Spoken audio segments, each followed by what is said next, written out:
Alrighty, UFC 250. I thought it was a pretty good card, in my opinion. No, it's not the most amazing fight card I've ever seen, but there were some really good moments there. Some really magical moments in there. For one, um, some really feel good moments in there. First thing that comes right to mind is Cody Stamann. I believe I said his name correctly. I hope I said his name correctly. But this is a fighter that lost his brother. He lost his brother in his sleep in a very devastating way, and he still made it to the octagon to compete. I thought that was it was really courageous of him. Not courageous of him because he was able to go in there and compete, but simply because he was able to control his emotions and go in there and do something as chaotic as engage in a fist fight. It is not an easy thing to do, and the fact that he was able to go out there, stay composed, and get that win, bottling up all of that crazy emotion, I found that to be really, really impressive. So that was a magical moment. Another magical moment that we saw was Aljamain Sterling. Aljamain Sterling, he is somebody that I don't know. I wouldn't really say that I'm a big fan of Aljamain Sterling. His fight style, although unorthodox, although very creative and unpredictable, I don't really find it to be very aesthetically pleasing. I think the way he fights is it can be a little bit ugly. At times he can be pretty sloppy. I flail all around the place, but he is also a very effective fighter, and we saw that tonight in his fight. He went out there, took the dude down, dominated the fight, got that choke. Brilliant performance.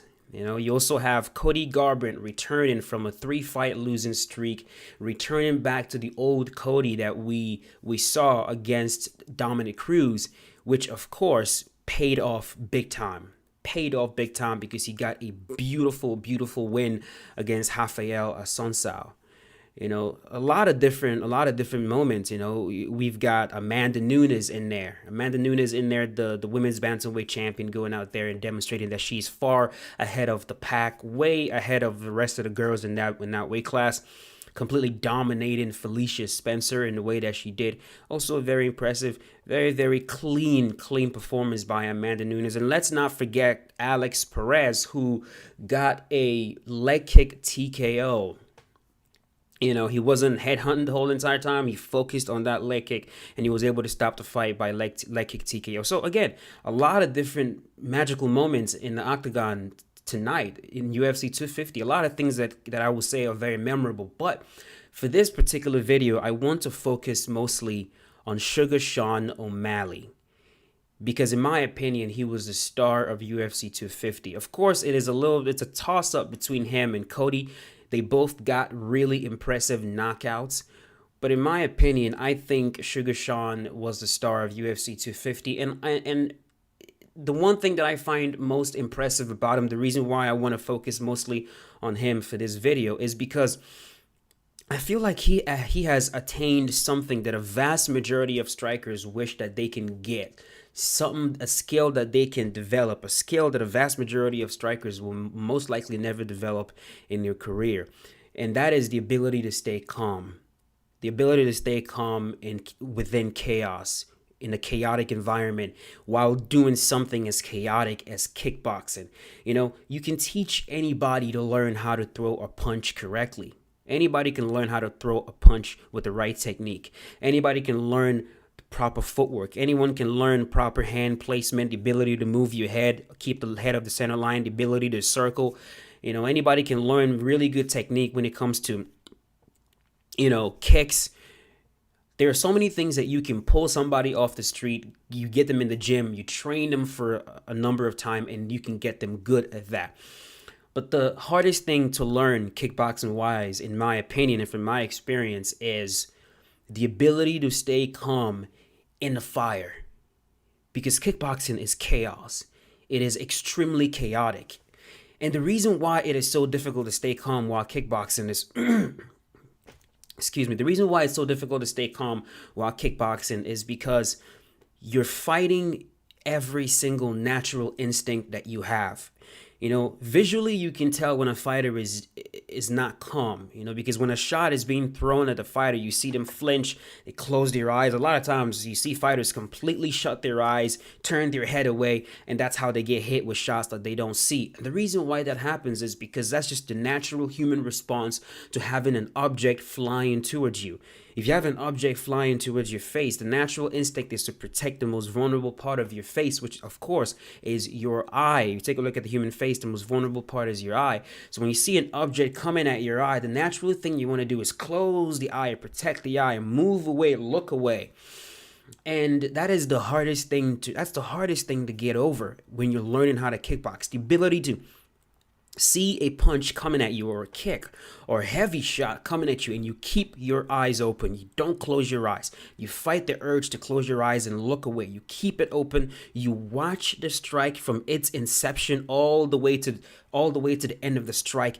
That is extremely difficult to do. And I feel like this is something that, even so young in his career, Sean O'Malley has mastered it. When you watch the man perform, his calmness it's incredible. In the bantamweight division, I cannot think of any other fighter that is as calm as Sean O'Malley. Maybe Cody Garbrandt, if he is performing the same exact way that he performed against Dominick Cruz the first time. The only other fighter also that I can think of that exhibits that level of calmness in the middle of a fire is Conor McGregor. That's why when I watch Sugar Sean, he reminds me so much of Conor. And the reason why I hold calmness to such high regard is because it is the foundation of everything. Your ability to do anything properly requires that you stay calm. Like, let's talk about, when you take a look at fighting, a few things are important in fighting. You need speed. You've got to be fast. You've got to have power if you're going to be a fighter. Your ability to, stick to a specific game plan, and you need conditioning. If you're not getting tired in a fight, you have a much better chance of winning. And your ability to sustain damage, your ability to withstand a barrage of punishment. Every single thing that I just mentioned right now, speed, power, conditioning, game plan, and fight IQ, the ability to sustain and withstand damage, is all heightened. It's all elevated if you're calm. If you're calm, then you're not tense. If you're not tense, you have the ability to move as fast as you possibly can. A tensed up fighter is a slow fighter. Also, if you're calm, if you're not tense, your stamina, you become more efficient in your movement. When you're throwing your shots and you're not tense and you're throwing your shots efficiently, it affects how quickly you lose conditioning. You're not going to gas out as quickly. Also, if you're calm and you're throwing your shots efficiently and you're not tensed up with your shots, you're also going to experience more power, because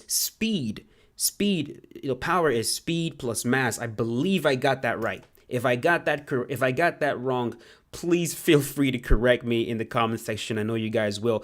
But I believe that power a lot of times comes from speed and, of course, the size of whatever it is that is moving. And if you're relaxed and you're calm in there and you're moving as fast as you possibly can, a lot of times you see power. And that is what we saw with Sean O'Malley in there. You take a look at him and he doesn't really look like the kind of guy that is a powerful puncher.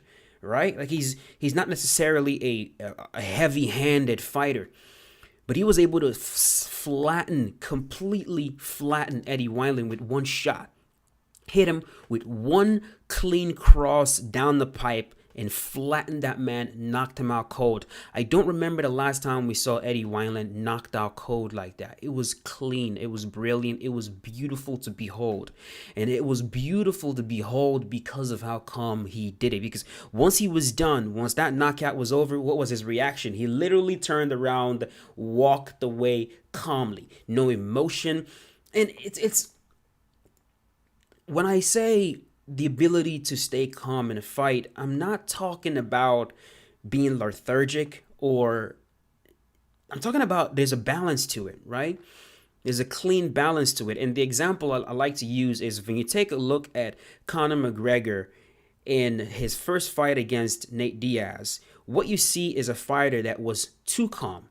There is such a thing as being way too calm to the point of you lax and you start making mistakes. Conor was way too calm in that first fight against Nate Diaz. He went too far with his calmness, which made him super excited. He was so comfortable. He was laughing, jumping around. He believed in every single shot that he threw. He was so overconfident with everything that he did, which led to him gassing out.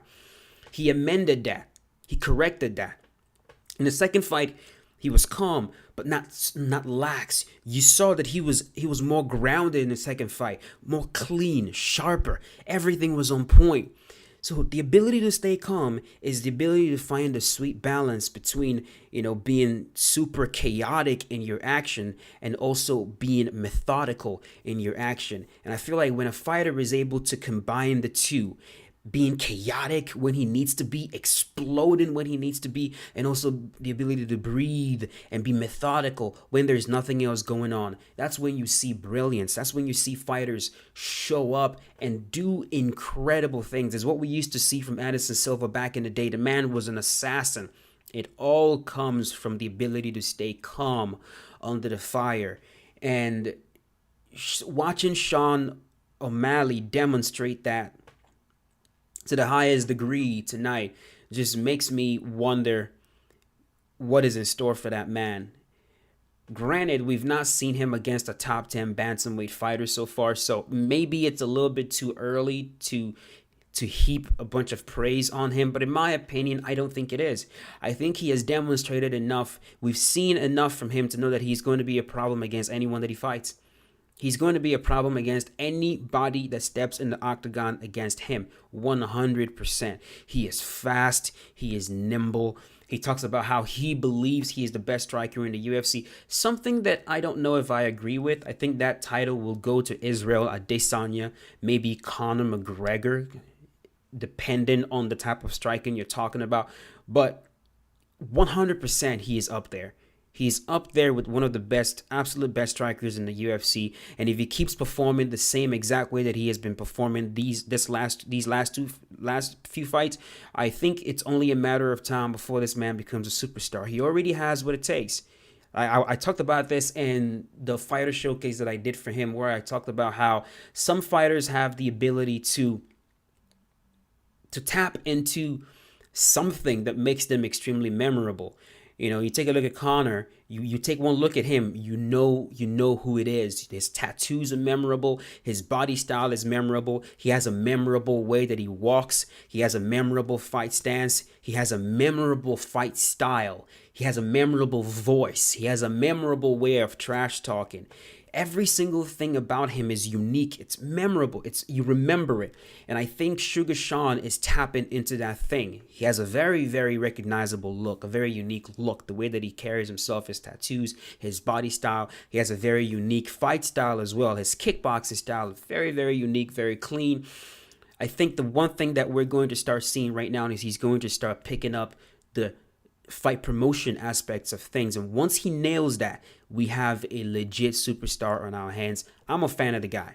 Big fan of the man. I will be rooting for him in his next fight. I don't know who he's going to fight next. I definitely want to see him against a top 10 opponent now. I think it's time. We see him in there against somebody that can go out there and test him, because so far it has been easy. He's undefeated. He hasn't really been pushed in there.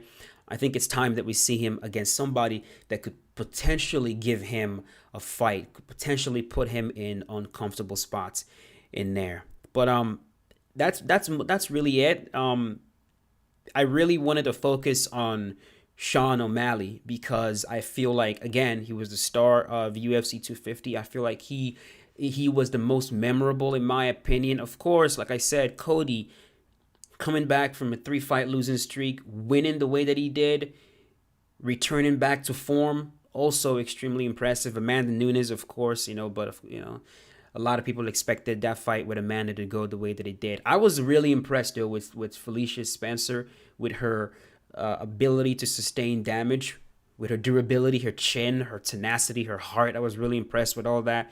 I wasn't surprised by it one bit though. I suspected that she was going to be able to withstand those shots. I knew it. Personally, though, I thought the fight would be a little bit more competitive than it was. It wasn't. It was a complete wash. But I'm happy to see that she wasn't finished, because I really, really like that fighter. Anyways, I feel like I have covered everything that I really wanted to cover in regards to UFC 250. Let me know in the comment section what you guys thought about the fight card. Who was your favorite fighter? What fight was your favorite one? And I will talk to you guys tomorrow. Have a good night.